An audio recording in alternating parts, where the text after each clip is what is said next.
Hello एटा हूँ मोर Sunday दिन total work. नमस्कार समस्त को। नन्नू एथर भी ता क्लास रे फास्ट होती से ट्रीट देवाई मु डोमिनोज रू पिज्जा नहीं घर को गली। तो गला बेल को रास्त मु कौन कली छेंट पेट्रोल पंप रे पेट्रोल भरली तापर जाकि नन्नू घरे पहुँची गली। नन्नू को ता पिज्जा देखईदेली। नन्नू भेरी भेरी खुशी हो गला। गूगल भी खुशी हो गला। से माने कहले आज आम आउ ब्रेकफास्ट रुटी खाइबुनु मामा आमे पिज्जा खाइबू। এইটা দেখুন নন্নু গোटे मोडम धरी जोटा कि मो भाई इंटरनेट कनेक्शन बेले लगे सेटा आम आउ यूज करूँ। माँ नन्नू पठेदेला नन्नू खेल सेठू मत कौच आई तो मो मोडम देला तार किए दब बे। तापर मु नन्नू को लेकिन गली चुटी काटापी। चुटी काटापी नन्नू देखूँ वेटिंग क्यू रे रही केते बोर होची कहला चल पलैबा चुटी काटबानी।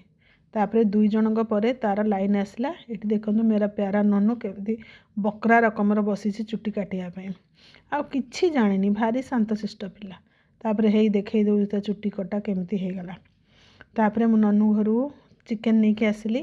मु कही आम भी आज चिकेन आनीदेवे तांकर चिकेन आणला बेले। तापर मु आसिक आम घरे प्रेसर कुकर से बनईदेली कारण शीघ्र बनैला आम माँ झील खाइबू। ये गरम मसला भाजिकिना देइथली आ आलू पकईकी चिकेन बनईथली।